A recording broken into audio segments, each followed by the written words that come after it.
place, and that's strictly a function of implicit memory, which sometimes has to do with incidents they don't even recall.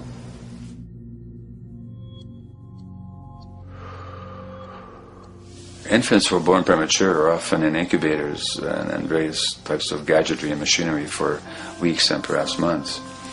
It's now known that if these children are touched and stroked on the back for just 10 minutes a day, that promotes their brain development.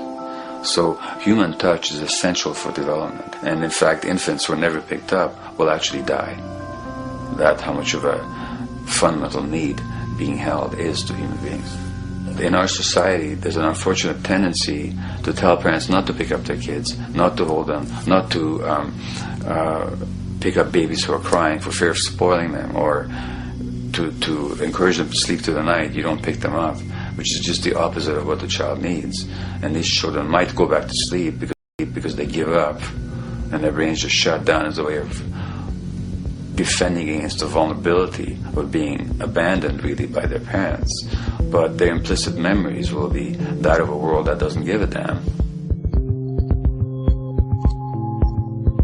A lot of these differences are structured very early in life. In a way, if you like, the parental experience of adversity, how tough life is or how easy it is passed on to children, whether through maternal depression or parents being bad-tempered with their kids because they've had a hard day or just being too tired at the end of the day. And these have very powerful effects, programming children's development, which we know a lot about now.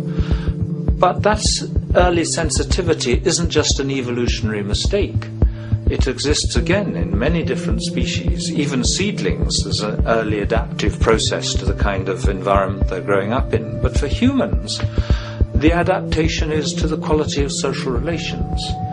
And so early life, how nurturing or how much conflict, how much attention you get, is a taster of the kind of world you may be growing up in. Are you growing up in a world where you have to fight for what you can get, watch your back, fend for yourself, learn not to trust others?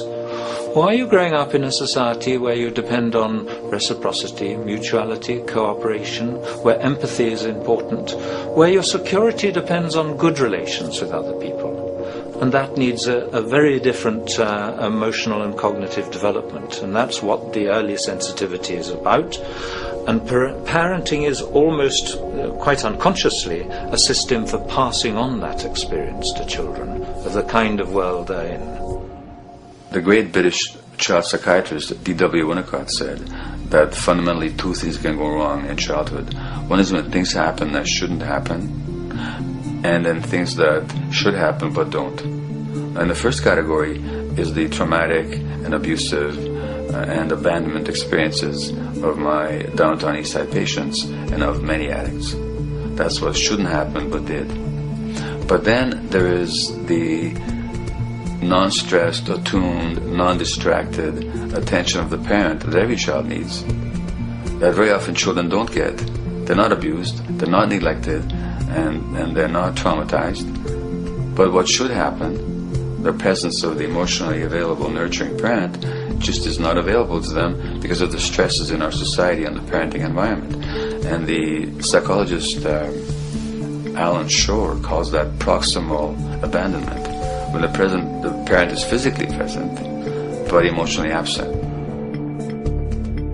I have spent roughly the last 40 years of my life working with the most violent people our society produces, murderers, rapists, and so on, in an attempt to understand what causes this violence. I discovered that the most violent of the criminals in our prisons had themselves been victims of a degree of child abuse that was beyond the scale of what I ever thought of applying the term child abuse to. I had no idea of the depth of the depravity with which children in our society are all too often treated. The most violent people I saw were themselves the survivors of their own attempted murder, often at the hands of their parents or other people in their social environment, or were the survivors of family members who had been killed, their closest family members, by other people. The Buddha argued that everything depends on everything else. He says the one contains the many and the many contains the one. That you can't understand anything in isolation from its environment. The leaf contains the sun, the sky, and the earth, obviously. This has not been shown to be true, of course, all around, and specifically when it comes to human development, the modern scientific term for it is the biopsychosocial nature of human development, which says that the biology of human beings depends very much on their interaction with the social and psychological environment. And specifically, the psychiatrist and researcher Daniel Siegel at the University of California, Los Angeles, UCLA, has coined the phrase interpersonal neurobiology, which means to say that the way that our nervous system functions depends very much on our personal relationships. In the first place with the parenting caregivers, and in the second place with other important attachment figures in our lives, and in the third place with our entire culture.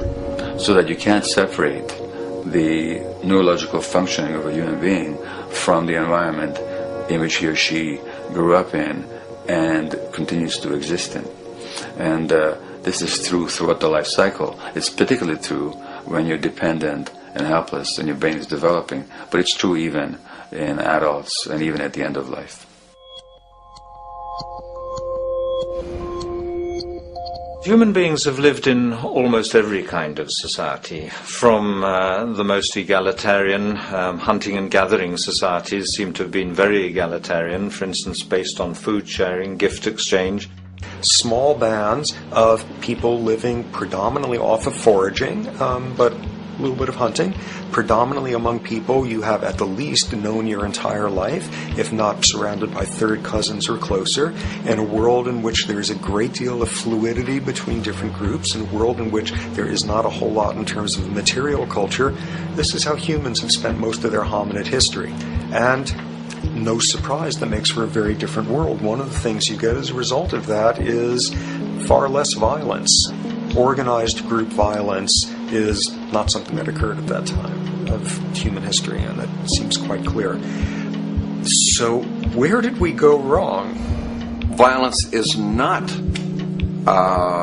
universal. It's not symmetrically distributed throughout the human race. There is a huge variation in the amount of violence in different societies. There are some societies that have virtually no violence. There are others that destroy themselves. Some of the Anabaptist religious groups that are complete, strict pacifists, like the Amish, the Mennonites, the Hutterites. Among some of these groups, the Hutterites, there are no recorded cases of homicide. During our major wars, like World War II, where people were being drafted, they would refuse to serve in the military. They would go to prison rather than serve in the military. In the kibbutzim in Israel, the level of violence is so low that the criminal courts there will often send violent offenders, people who have committed crimes, to live on the kibbutzim in order to learn how to live a nonviolent life, because that's the way people live there. So we are amply shaped